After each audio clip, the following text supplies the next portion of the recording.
नमस्कार, यह है कहानियों का अद्भुत संसार किस्सा कहानी और मैं मंजीत ठाकुर यहां आपको सुना रहा हूं हिंदी के महान रचनाकार प्रेमचंद की लिखी कहानी जो बहुत मशहूर है, पूस की रात। हल्कू ने आकर स्त्री से कहा, सहना आया है, लाओ जो रुपए रखे हैं उसे दे दूं, किसी तरह गला तो छूटे। मुन्नी झाड़ू लगा रही थी, पीछे फिरकर बोली, 3 ही तो रुपए हैं, दे दोगे तो कम्बल कहां से आएगा? माघ पूस की रात हार में कैसे कटेगी? उससे कह दो फसल पर दे देंगे, अभी नहीं। हल्कू एक क्षण अनिश्चित दशा में खड़ा रहा। पूस सिर पर आ गया। कम्बल के बिना हार में रात को वो किसी तरह से नहीं जा सकता, मगर सहना मानेगा नहीं। घुड़कियां जमावेगा, गालियां देगा, बला से जाड़ों में मरेंगे, बला तो सिर से टल जाएगी। ये सोचता हुआ वो अपना भारी भरकम डील लिए हुए जो उसके नाम को झूठ सिद्ध करता था स्त्री के समीप आ गया और खुशामद करके बोला, ला दे दे, गला तो छूटे, कम्बल के लिए कोई दूसरा उपाय सोचूंगा। मुन्नी उसके पास से दूर हट गई और आंखें तरेरते हुए बोली, कर चुके दूसरा उपाय? जरा सुनो तो, कौन सा उपाय करोगे? कोई खैरात दे देगा कम्बल? न जाने कितनी बाकी हैं जो किसी तरह चुगने ही नहीं आती। मैं कहती हूं तुम ये खेती क्यों नहीं छोड़ देते? मर मर कर काम करो, उपज हो तो बाकी दे दो, चलो छुट्टी हुई। बाकी चुकाने के लिए तो हमारा जन्म हुआ है, पेट के लिए मजूरी करो। ऐसी खेती से बाज आए, मैं रुपए नहीं दूंगी, नहीं दूंगी।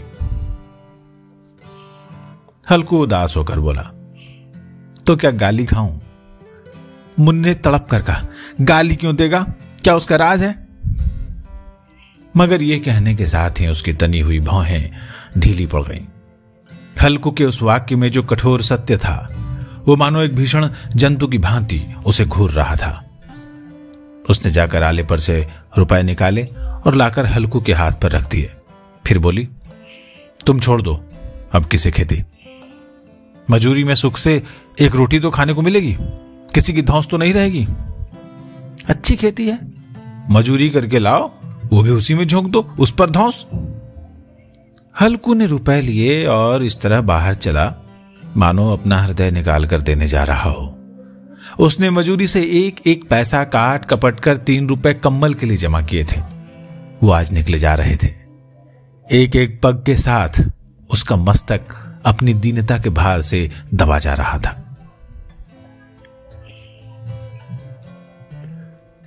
पूस की अंधेरी रात, आकाश पर तारे भी ठिठुरते हुए मालूम होते थे। हल्कू अपने खेत के किनारे ऊख के पत्तों की एक छतरी के नीचे बांस के खटोले पर अपनी पुरानी गाढ़े की चादर ओढ़े कांप रहा था। खाट के नीचे उसका संगी कुत्ता जबरा पेट में मुंह डाले सर्दी से कू कू कर रहा था। दोनों में से एक को भी नींद नहीं आ रही थी। हल्कू ने घुटनियों को गर्दन में चिपकाते हुए कहा, क्यों जबरा, जाड़ा लगता है? कहता तो था घर में पुआल पर लेट रहे, तो यहां क्या लेने आए थे? अब खाओ ठंड। मैं क्या करूं?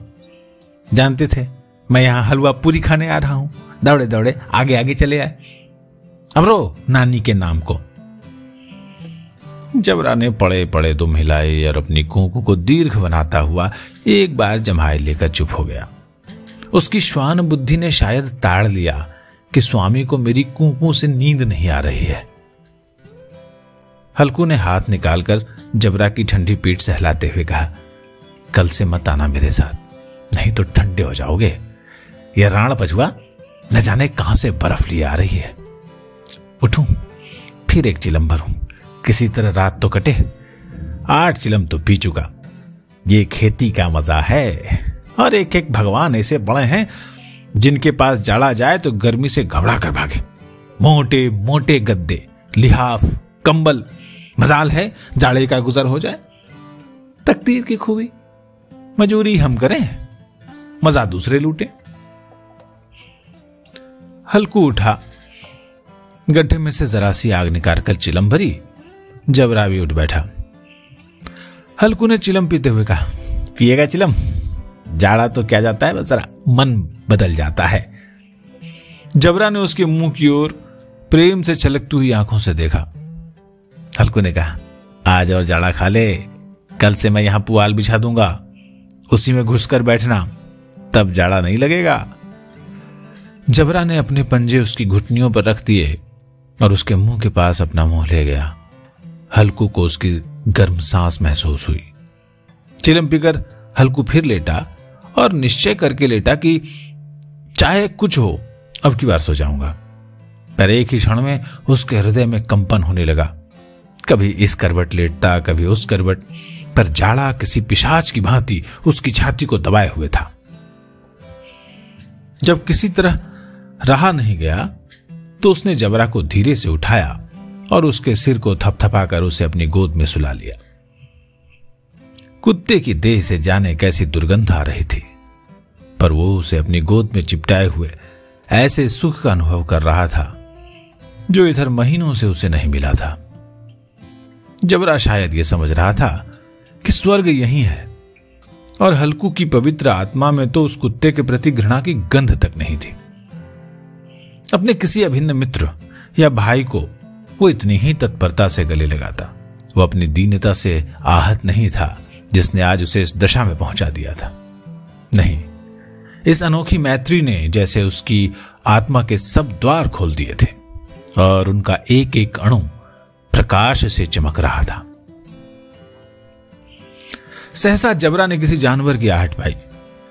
इस विशेष आत्मीयता ने उसमें एक नई स्फूर्ति पैदा कर दी थी जो हवा के ठंडे झोंकों को तुच्छ समझती थी। वो झपटकर उठा और छपरी के बाहर आकर भौंकने लगा। हल्कू ने उसे कई बार चुमकार कर बुलाया, पर वो उसके पास नहीं आया।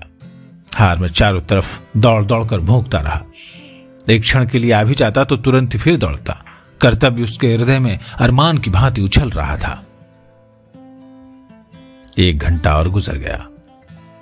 रात ने शीत को हवा से धधकाना शुरू किया। हल्कू उठ बैठा और दोनों घुटनों को छाती से मिलाकर सिर को इसमें छिपा लिया। फिर भी ठंड कम नहीं हुई। ऐसा जान पड़ता था कि सारा रक्त जम गया है, धमनियों में रक्त की जगह हिम बह रहा है। उसने झुककर आकाश की ओर देखा। अभी कितनी रात बाकी है? सप्तर्षि अभी आकाश में आधे भी नहीं चढ़े। ऊपर आ जाएंगे तब कहीं सवेरा होगा। अभी पहर से ऊपर रात है। हल्कू के खेत में कई एक गोलों के टप्पे पर आमों का एक बाग था। पतझड़ शुरू हो गई थी। बाग में पत्तियों का ढेर लगा हुआ था। हल्कू ने सोचा चलकर पत्तियां बटोरूं और उन्हें जलाकर खूब तापूं। रात को मुझे कोई पत्तियां बटोरते देखे तो समझे कोई भूत है, कौन जाने कोई जानवर ही छिपा बैठा हो। मगर अब तो बैठे नहीं रहा जाता। उसने पास के अरहर के खेत में जाकर कई पौधे उखाड़ लिए और उनका एक झाड़ू बनाकर हाथ में सुलगता हुआ उपला लिए बगीचे की तरफ चला। जबरा ने उसे आते देखा तो पास आया और दुम हिलाने लगा। हल्कू ने कहा, अब तो नहीं रहा जाता जबरू, चलो बागीचे में पत्तियां बटोर कर तापें, ठांटे हो जाएंगे तो फिर आकर सोएंगे, अभी तो बहुत रात बाकी है। जबरा ने कूकू करके सहमति प्रकट की और आगे आगे बगीचे की ओर चला। बगीचे में खूब अंधेरा छाया हुआ था और अंधकार में निर्दय पवन पत्तियों को कुचलता हुआ चला जाता था। वृक्षों से ओस की बूंदें टप टप नीचे टपक रही थी। एकाएक एक झोंका मेहंदी के फूलों की खुशबू लिए हुए आया।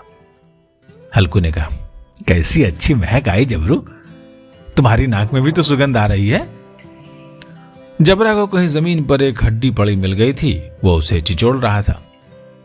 हल्कू ने आग जमीन पर रख दी और पत्तियां बटोरने लगा। जरा देर में पत्तियों का ढेर लग गया। हाथ ठिठुरे जाते थे, नंगे पांव गले जाते थे और वो पत्तियों का पहाड़ खड़ा कर रहा था। इसी अलाव में वो ठंड को जलाकर भस्म कर देगा। थोड़ी देर में अलाव जल उठा। उसकी लौ ऊपर वाले वृक्ष की पत्तियों को छू छू कर भागने लगी। इस अस्थिर प्रकाश में बगीचे के विशाल वृक्ष ऐसे मालूम होते थे मानो उस अथाह अंधकार को अपने सिरों पर संभाले हुए हों। अंधकार के उस अनंत सागर में यह प्रकाश एक नौका के समान हिलता मचलता हुआ जान पड़ता था। हल्कू अलाव के सामने बैठा आग ताप रहा था। एक क्षण में उसने दोहर उतार कर बगल में दबा ली, दोनों पांव फैला दिए, मानो ठंड को ललकार रहा हो, तेरे जी में जो आए सो कर। ठंड की असीम शक्ति पर विजय पाकर वो विजय गर्व को हृदय में छिपा नहीं सकता था। उसने जबरा से कहा, क्यों जब्बर, अब ठंड तो नहीं लग रही है? जब्बर ने कूकू करके मानो कहा, अब क्या ठंड लगती ही रहेगी? पहले ये उपाय नहीं सूझा, नहीं तो इतनी ठंड क्यों खाते? जब्बर ने पूंछ हिलाई। अच्छा आओ, इस अलाव को कूद कर पार करें, देखें कौन निकल जाता है। अगर जल गए बच्चा तो मैं दवा दारू नहीं करूंगा। जब्बर ने उस अग्नि राशि की ओर कातर नेत्रों से देखा। अरे मुन्नी से मत कर देना कल, नहीं तो झगड़ा करेगी। ये कहता हुआ वो उछला और उस अलाव के ऊपर से साफ निकल गया। पैरों में जरा लपट लगी, पर वो कोई बात नहीं थी। जबरा आग के गिर्द घूमकर उसके पास आकर खड़ा हो गया। हल्कू ने कहा, नहीं, इसकी सही नहीं, ऊपर से कूद कर आओ। फिर वो कूदा और अलाव के इस पार आ गया। पत्तियां जल चुकी थी, बगीचे में फिर अंधेरा छा गया था। राख के नीचे कुछ आग बाकी थी, जो हवा का झोंका आ जाने पर जरा जाग उठती थी, पर एक क्षण में फिर आंखें बंद कर लेती थी। हल्कू ने फिर चादर ओढ़ ली और गर्म राख के पास बैठा हुआ एक गीत गुनगुनाने लगा। उसके बदन में गर्मी आ गई थी, पर ज्यों-ज्यों शीत बढ़ती जाती थी उसे आलस्य दबाए लेता था। जबरा जोर से भूंक कर खेत की ओर भागा। हल्कू को ऐसा मालूम हुआ कि जानवरों का एक झुंड खेत में आया है। शायद नीलगायों का झुंड था। उनके कूदने दौड़ने की आवाजें साफ कान में आ रही थी। फिर ऐसा मालूम हुआ कि खेत में चर रही हैं। उनके चबाने की आवाज चर चर सुनाई देने लगी। उसने दिल में कहा, नहीं, जबरा के होते हुए कोई जानवर खेत में नहीं आ सकता, नोच ही डालेगा। मुझे भ्रम हो रहा है। कहां? अब तो कुछ सुनाई नहीं दे रहा। अब मुझे भी कैसा धोखा हुआ। उसने जोर से आवाज लगाई, जबरा, जबरा। जबरा भूंकता रहा, उसके पास नहीं आया। फिर खेत के चले जाने की आहट मिली। वो अपने को धोखा नहीं दे सका। उसे अपनी जगह से हिलना जहर लग रहा था। कैसा ददाया हुआ था। इस जाड़े पाले में खेत में जाना, जानवरों के पीछे दौड़ना असह्य जान पड़ा। वो अपनी जगह से नहीं हिला। उसने जोर से आवाज लगाई, लियो, लियो, लियो। जबरा फिर भूंक उठा। जानवर खेत चर रहे थे। फसल तैयार है। कैसी अच्छी खेती थी, पर ये दुष्ट जानवर उसका सर्वनाश किए डालते हैं। हल्कू पक्का इरादा करके उठा और 2-3 कदम चला, पर एकाएक हवा का ऐसा ठंडा चुभने वाला बिच्छू के डंक जैसा झोंका लगा कि वो फिर बुझते हुए अलाव के पास आकर बैठा और राख को कुरेद कर अपनी ठंडी देह को गरमाने लगा। जबरा अपना गला फाड़ डालता था। नीलगायें खेत का सफाया किए डालती थी और हल्कू गर्म राख के पास शांत बैठा हुआ था। अकर्मण्यता ने रस्सियों की भांति उसे चारों तरफ से जकड़ रखा था। उसी राख के पास गर्म जमीन पर वो चादर ओढ़कर सो गया। सवेरे जब उसकी नींद खुली तब चारों तरफ धूप फैल गई थी और मुन्नी कह रही थी, क्या सोते ही रहोगे तुम? यहां आकर रम गए और उधर सारा खेत चौपट हो गया। हल्कू ने उठकर कहा, क्या तू खेत से होकर आ रही है? मुन्नी बोली, हां, सारे खेत का सत्यानाश हो गया। अरे भला ऐसे भी कोई सोता है? तुम्हारे यहां मड़ैया डालने से क्या हुआ? हल्कू ने बहाना किया, मैं मरते मरते बचा, तुझे अपने खेत की पड़ी है। पेट में ऐसा दर्द हुआ कि बस मैं ही जानता हूं। फिर दोनों खेत की डांड पर आए। देखा सारा खेत रौंदा पड़ा हुआ है और जबरा मड़ैया के नीचे चित्त लेटा है, मानो प्राण ही ना हो। दोनों खेत की दशा देख रहे थे। मुन्नी के मुख पर उदासी छाई थी, पर हल्कू प्रसन्न था। मुन्नी ने चिंतित होकर कहा, अब मजूरी करके माल गुजारी भरनी पड़ेगी। हल्कू ने प्रसन्न मुख से कहा, रात को यहां ठंड में सोना तो नहीं पड़ेगा। यह कहानी पूस की रात हिंदी साहित्य की सबसे बेहतरीन कहानियों में से एक मानी जाती है। हमने कोशिश की कि इसका पाठ आपको उपलब्ध कराएं और ये कहानी कैसी लगी, ये पाठ कैसा लगा, ये वाचन कैसा लगा, इसे आप हमें बताएं, कमेंट में बताएं। अपने बच्चों को ये कहानी सुनाएं जिन्होंने खेत नहीं देखा, गांव नहीं देखा, किसानों की दशा नहीं देखी। नमस्कार।